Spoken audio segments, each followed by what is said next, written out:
আসমানের কিতাব আর দুনিয়ার কিতাবের মধ্যে তফাৎ আছে না নাই বলেন তো? দুনিয়ার কিতাব রচনা করেছে মানুষ, আর আসমানের যে কিতাব এটা সম্পূর্ণ কার কথা? আসতে বলবেন না, কার কথা? আল্লাহ। দুনিয়ার কিতাবের ভিতরে অপূর্ণতা, অসম্পূর্ণতা, ব্যর্থতা, অপূর্ণতা এগুলো থাকতেই পারে, এটাই স্বাভাবিক, থাকবে। কিন্তু আমার আল্লাহর কালামের মধ্যে কোন অপূর্ণতা আছে? কোন ভুল আসতে হবে না? আছে? কারণ আসমানের কিতাবটা কার কথা? আল্লাহ। আল্লাহ রাব্বুল আলামিন এই কিতাবের সত্যতা নিয়ে কত আগে চ্যালেঞ্জ দিয়েছেন। قل لئن اجتمعت الإنس والجن على أن يأتوا بمثل هذا القرآن لا يأتون بمثله ولو كان بعضهم لبعض ظهيرا। الله أكبر। দুনিয়ার গোটা পৃথিবীর সমস্ত জিন এবং ইনসান যদি একত্রিত হয়ে কোরআনের মতো কোরআন যদি রচনা করার জন্য তারা চেষ্টা শুরু করে দেয়, কিয়ামত হয়ে যাবে, তারা কোরআনের মতো কোরআন কখনো রচনা করতে পারবে না। জোরে বলি সুবহানাল্লাহ। আল্লাহ রাব্বুল আলামিন এই কিতাবটা কত বড় এই বিষয়ে আরেক জায়গায় বলছেন, قل لو كان البحر مدادا لكلمات ربي لنفد البحر قبل أن تنفد كلمات ربي ولو جئنا بمثله مددا। الله أكبر।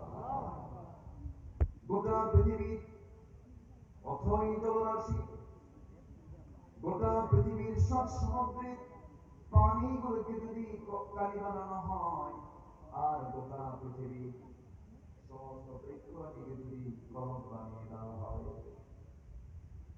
পানিরূপী কালিগুলো লিখতে লিখতে সেই পানিগুলো কলম কালিগুলো শেষ হয়ে যাবে, কলম লিখতে লিখতে ভোঁতা হয়ে যাবে। কিন্তু আমার আল্লাহ যে কোরআন যে দিয়েছেন, সেই কোরআনের ব্যাখ্যা করা কখনো শেষ করা যাবে না। জোরে বলি সুবহানাল্লাহ। বিশাল কিতাব এটা, এমন কোনো তথ্য নাই যে তথ্য এই কিতাবের ভিতরে নেই। সকল তথ্যের সমাহার ঘটেছে এই কিতাবের ভিতরে। বলি আলহামদুলিল্লাহ। মঞ্চে যারা বসে আছেন আমি তাদের দৃষ্টি আকর্ষণ করছি, এটা কোরআনের মাহফিল, তাই না? যদি আপনি কথা বলেন আমি কেমনে কথা বলবো? এবং কোরআন শোনার জন্য নির্দিষ্ট একটা আদব আছে, সেটা হলো আল্লাহ নিজেই বলে দিয়েছে, যখন কোরআনের যখন আলোচনা হয় শেষ সময় দুটো হুকুম পালন করতে হয়। কয়টা হুকুম?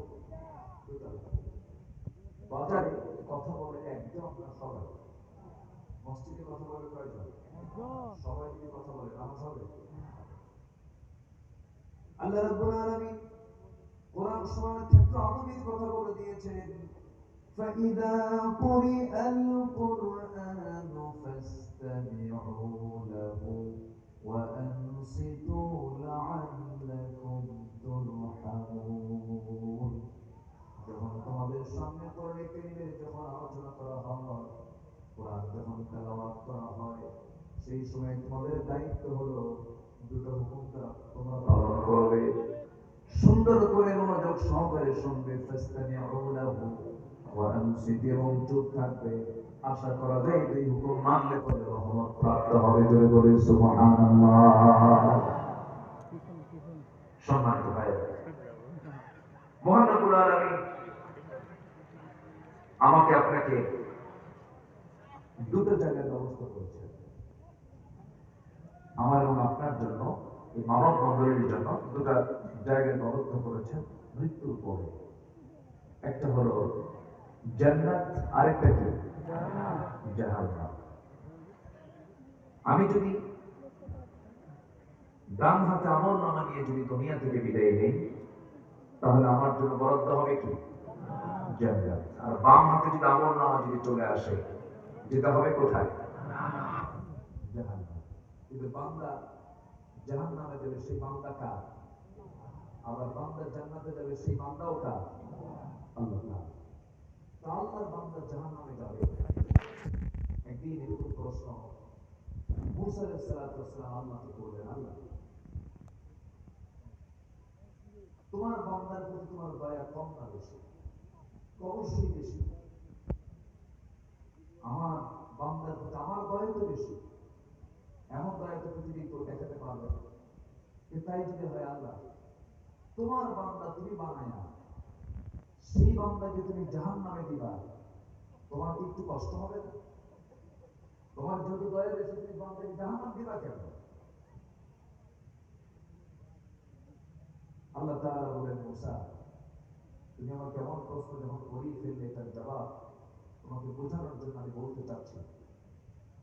তুমি এই মুহূর্তে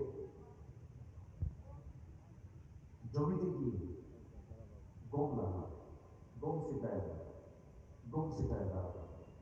গমের আবার হয় নাকি? গম ছিটায় দাও, তো গম ছিটায় দিলেন তিনি। গম যখন ছিটায় দেওয়া হলো, গম পাকলো, সেই গমের আবাদগুলো তিনি মাঠ থেকে তুলে আনলেন, এবং গমের আবাদ যখন হয়ে যায়, সেই সময় কিন্তু সাধারণত গমের জমিতে আগুন ধরায় দেয় পরবর্তী আবাদ করার জন্য। করে কিনা? এলাকায় করে কিনা? গম তার ঘরে উঠায় নিলেন, অবশিষ্ট গমের যে নাড়াগুলো জমিতে থেকে গেল, সেখানে যখন আগুন লাগাচ্ছিলেন, আল্লাহ বলছেন, মুসা গম লাগাতে বলেছি, গম লাগিয়েছ, গমের জমিতে আবার আগুন ধরায় দিলা কেন? সঙ্গে সঙ্গে মুসা আলাইহিস সালাতু ওয়াস সালাম বলছেন, আল্লাহ এই জমিতে যে গমগুলো আছে, এই গমগুলো কাজের গম নয়। যেগুলো কাজের গম, সেই কাজের গমগুলো যত্ন করে তুলে সব আমি ঘরে তুলে নিয়েছি, গোলায় ভরিয়ে নিয়েছি। আবার কাজের গমগুলো আগুন ধরায় দিয়েছে, এই গমের কোনো কাজ আমার নাই। আল্লাহ বললেন, মুসা রে, এত যত্ন করে তুমি আবাদ করলে, আবাদ কিছু তুলে নিলে, আবার কিছু আবাদকে তুমি আগুন ধরিয়ে জ্বালিয়ে ভস্ম করে দিলে, কারণ এগুলো কাজের কোনো গম নয়, কাজের কোনো আবাদ নয়। এই দুনিয়াতে জাগতিক জীবনে আমার কিছু বান্দা দুনিয়াতে পাঠিয়েছি, কিছু থাকবে কাজের বান্দা, যারা নেক আমল করবে, আমি তাদেরকে তোমার মতো যত্ন করে, তুমি যেমন গম যত্ন করে গোলায় ভরিয়ে দিয়েছ, এই সমস্ত বান্দাগুলোকে, কাজের বান্দাগুলোকে আমি আল্লাহ যত্ন করে আপনার জান্নাতে তুলে দেব। যেগুলো অকাজের বান্দা, যে বান্দাগুলো অবাধ্যতা নিয়ে দুনিয়া থেকে বিদায় নেবে, আমার হুকুমকে মানবে না, এগুলো আমার কাজের বান্দা নয়। তোমার যেমন আমাদের জমিতে আগুন ধরায় দিলে যেমন তোমার কোনো কষ্ট হলো না, অকাজের কারণে, তেমন আমার অবাধ্য বান্দাকে আমি আল্লাহ জাহান্নাম ঢুকায় দেব, কারণ ওই বান্দাগুলো আমার হুকুমটা মানে নাই। আমার বন্ধুগণ, এই জাগতিক জীবনে আল্লাহ রাব্বুল আলামিন ভালো কাজের জন্য আমাকে আপনাকে পাঠিয়েছেন। আল্লাহ রাব্বুল আলামিন বলেন, হুয়াল্লাযী খালাকাল মাউতা ওয়াল হায়াতা লিয়াবলুয়াকুম আইয়ুকুম আহসানু আমালান ওয়া হুয়াল আজিজুল গফুর। জোরে বলুন আল্লাহু আকবার। তিনি সেই মহান প্রভু, যিনি মৃত্যু এবং জীবন সৃষ্টি করেছেন, যেন তিনি বুঝে নিতে পারেন তোমাদের মধ্যে কোন কোন বান্দাগুলো ভালো আমল করতে পারে। একটি সুন্দর সমাজের বৈশিষ্ট্য হলো, ইসলামী সমাজের বৈশিষ্ট্য হলো, সেই সমাজে খারাপ কাজের পরিমাণ বেশি হবে না, কম হবে। শুধু কম হবে না, অনেক কম হবে।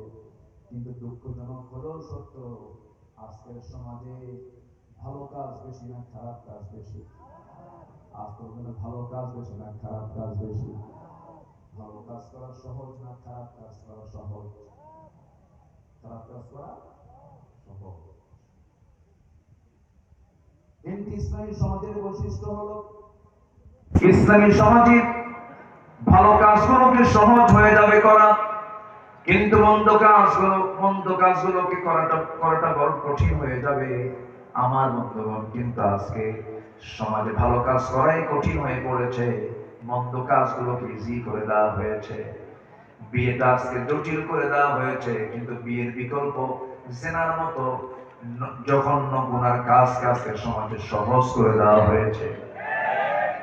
নাটকের, সিনেমা, থিয়েটারের মূল উপজীব্য হলো নারী কেন্দ্রিক, জেনা কেন্দ্রিক, যৌন সুশুরি কেন্দ্রিক। বিভিন্ন কলেজের বারান্দা, ভার্সিটির ক্যাম্পাসের বারান্দাগুলো, বিভিন্ন হোটেলগুলো, বিভিন্ন পার্কগুলোতে ভালো কাজের পরিমাণ বেশি না নোংরা কাজের পরিমাণ বেশি? এমন কোন ক্যাম্পাসকে আপনি দেখাতে পারবেন? ঠাকুরগাঁ সহ এমন কোন কলেজ, ইউনিভার্সিটি ক্যাম্পাসকে দেখাতে পারবেন যে ক্যাম্পাসে নারী পুরুষ, মানে অর্থাৎ পরনারী এবং পরপুরুষ একত্রিত হয়ে গল্প করে না, একত্রিত হয়ে নোংরামি করে না, এমন কোন ক্যাম্পাস কি আমার দেশে আছে? আসতে হবে না, আছে? অথচ শিক্ষাঙ্গনের এই ক্যাম্পাসগুলো, শিক্ষার এই অঙ্গনগুলো, যদি আমরা বলি এটা কি অপবিত্র না পবিত্র? পবিত্র। এই পবিত্র অঙ্গনকে নাপাক করছে সুশীল সমাজের কিছু দাবিদার। এই যে যুবক যুবতী, ছাত্র ছাত্রীগুলো অবাধ মেলামেশা করছে, অবাধ চলাফেরা করছে, এটা কি আধুনিকতা না জেনার কাজ? আধুনিকতা না জেনার কাজ? অবশ্যই জেনার কাজ। নোংরামি এটা। সমস্ত পার্কগুলো, পার্কের নাম দিয়েছে শিশু পার্ক। সেখানে কি শিশুরা যায় না শিশুর খালারা যায়? নাম দেওয়া দরকার শিশুর খালা পার্ক। তাহলে আজকে প্রকাশ্যে দিবালোকে হারাম কাজগুলোকে প্রকাশ্যে দিবালোকে ইজি করে দেওয়া হয়েছে। সম্মানিত ভাইরা, সম্মানিত বন্ধুগণ, আল্লাহ রাব্বুল আলামিন বান্দাকে ডাক দিয়ে বলছেন, বান্দা, কিসে তোমাকে আমার স্মরণ থেকে তোমাকে দূরে রাখলো? যে বান্দা আল্লাহকে স্মরণ করবে, সে বান্দা কি কখনো হারাম কাজের দিকে যেতে পারে? পাপ কাজের দিকে যেতে পারে? আমার আপনার জীবনের সবচেয়ে বড় রাজ সাক্ষী তিনি কে? আসতে বলবেন না, তিনি কে? কেউ যেটা দেখে না সেটা কে দেখে? কেউ যেটা শোনে না সেটা কে শোনে? কেউ যেটা বোঝে না সেটা কে বোঝে? আল্লাহ বোঝে। আসলে আমরা মূল আয়াতের দিকে আস্তে আস্তে চলে যাই। আল্লাহ রাব্বুল আলামিন বলেন, ইয়া আইয়ুহাল ইনসানু মা গররাকা বিরাব্বিকাল কারীম আল্লাযী খালাকাকা ফাসাওয়াকা ফাআদালাক ফি আইয়ি সূরাতিন মা শাআ রাক্কাবাক। হে মানব মণ্ডলী, কিসে তোমাকে আমার স্মরণ থেকে তোমাকে দূরে রাখলো? অথচ সেই মহান রব বলছে, আমি তোমাকে কত সুন্দর করে তোমাকে বানিয়েছি, ব্যালেন্স করে দিয়েছি, সমতা রক্ষা করেছি, দুটো চোখ দিয়েছি, ব্যালেন্স করেছি, আপ ডাউন করি নাই, দুটো হাত দিয়েছে, ছোট বড় করি নাই, দুটো চোখ দিয়েছে, ছোট বড় করি নাই, দুটো পা দিয়েছে, ছোট বড় করি নাই। এমন সুন্দর করে সৃষ্টি করেছে, বান্দা তুমি তোমার নিজের দেহের দিকে তাকায় দেখো। নিখুঁত করে আমি তোমাকে বানিয়ে দিয়েছি। তুমি তোমার মার পেটের ভিতরে ছিলে, তোমার কোনো অস্তিত্ব ছিল না, অনস্তিত্ব থেকে আমি তোমাকে অস্তিত্ব দান করেছি। আল্লাহ রাব্বুল আলামিন এই থেকে বান্দাকে প্রশ্ন করে বলছেন, হাল আতা আলাল ইনসানি হিনুম মিনাদ দাহরি লাম ইয়াকুন শাইআন মাযকুরা। বান্দা, তুমি এমন একটা সময় পার করেছো যে সময় তোমার উল্লেখযোগ্য তোমার কোনো অস্তিত্ব ছিল না, পরিচয় ছিল না। সময়কে নির্গত এক ফোঁটা পানি থেকে অসংখ্য শুক্রাণুর মধ্য থেকে তোমাকে সক্রিয় করে দিয়া জমাট রক্ত করে ঝুলন্ত করে গোশতের টুকরা বানায়া চামড়ার প্যাকেট দিয়া সুন্দর করে প্যাকেট করে 3 মাসের মাথায় প্রাণ সঞ্চার করে সেই মার পেটের ভিতরে তিলে তিলে চোখের জায়গায় চোখ, কানের জায়গায় কান, নাকের জায়গায় নাক, পায়ের জায়গায় পা, হাতের জায়গায় হাত, সম্পূর্ণ অঙ্গকে সম্পূর্ণ নিখুঁত করে আমি আল্লাহ বানায় দিয়া এই দুনিয়াতে মার পেট থেকে 72 অপারেশন সম্পন্ন করে এই দুনিয়াকে আমার গোলামের জন্য পাঠায় দিয়েছি। বান্দা তুমি আমাকে ভুলে যাও কেমনে? তুমি আমাকে কেমন করে ভুলে যাও? সৃষ্টির দিক থেকে তুমি একটু তাকায় দেখো, সবচেয়ে সুন্দর করে আমি তোমাকে বানিয়েছি। আল্লাহ রাব্বুল আলামিন এক জায়গায় বলছেন, যারা পারেন সুন্দর করে বলেন, লাকাদ খালাকানাল ইনসানা ফি আহসানি তাকওয়িম সুম্মা রাদাদনাহু আসফালা সাফিলিন। আল্লাহ রাব্বুল আলামিন বলেন, একমাত্র মানুষকে আমি সব সৃষ্টির ভিতরে সবচেয়ে সুন্দর করে সুন্দর আকৃতি দিয়ে বান্দাকে বানিয়ে দিয়েছি। বান্দা তুমি আমাকে ভুলে যাও কেমনে? আলাম নাজআল লাহু আইনাইনি ওয়া লিসানান ওয়া শাফাতাইনি ওয়া হাদাইনাহু নাজদাইন। বান্দা তোমাকে আমি টানা টানা 2টা চোখ দিলাম, চোখের মধ্যে নিয়ে আল্লাহ অটোমেটিক পানির ব্যবস্থা করে দিয়েছে, পানির মধ্যে তোমার চোখটা আমি ভাসায় দিয়েছি। এই চোখের মধ্যে যেন কোনো জার না ঢোকে, স্থায়ী অয়েন্টমেন্ট দিয়ে দিয়েছি, পিছনে মেশিন দিয়ে দিয়েছি, প্রত্যেকটা চোখের পেছনে লক্ষ লক্ষ তার দিয়ে দিয়েছেন মহান রব্বুল আলামিন। কানের মধ্যে শ্রবণ কোষ দিয়েছেন, প্রত্যেকটা কানের মধ্যে 1 লক্ষ শ্রবণ কোষ দিয়েছেন। আস্তে বললে আস্তে শোনা যায়, জোরে বললে জোরে শোনা যায়। চোখের মধ্যে কত কালার দিয়ে দিয়েছেন আল্লাহ রাব্বুল আলামিন। বলেন বান্দা এত কিছু দিলাম, আল্লাহ বলছেন ওয়া ফি আনফুসিকুম আফালা তুবসিরুন। বান্দা তুমি একটু নিজের দিকে তাকায় দেখো, তোমার কি চোখ নাই? আল্লাহ রাব্বুল আলামিন তোমাকে কত নিখুঁত করে বানিয়ে দিয়েছেন। সে আল্লাহ বলছেন বান্দা তুমি আমাকে ভুলে যেও না। বান্দা তুমি যদি আমার দিকে 1 হাত আগাও, আমি তোমার দিকে 10 হাত আগাই। বান্দা তুমি যখন আমার দিকে হেঁটে হেঁটে আসো, আমি তোমার দিকে দৌড়ায় দৌড়ায় যাই। বান্দা তুমি যখন 12টার পরে আমার খুশির জন্য, সম্মান পাওয়ার জন্য, তুমি যখন আমাকে খুশি করার জন্য 12টার পরে যখন সেজদা দিতে থাকো, আমি তোমার সেজদা, আমি তোমার সমস্ত চাওয়াকে পাওয়া করার জন্য 7 আকাশ থেকে আমি প্রথম আকাশে চলে আসি। আমি থাকি নিচ আকাশে, সপ্তম আকাশের জমিনে, আর আল্লাহ তাআলা আরশ আজিম থেকে আমাকে maaf করার জন্য 12টার দিকে চলে আসেন এই দুনিয়ার আকাশে। সুবহানাল্লাহ। একটু আস্তে কোন সুবহানাল্লাহ, একটু আস্তে কোন সুবহানাল্লাহ।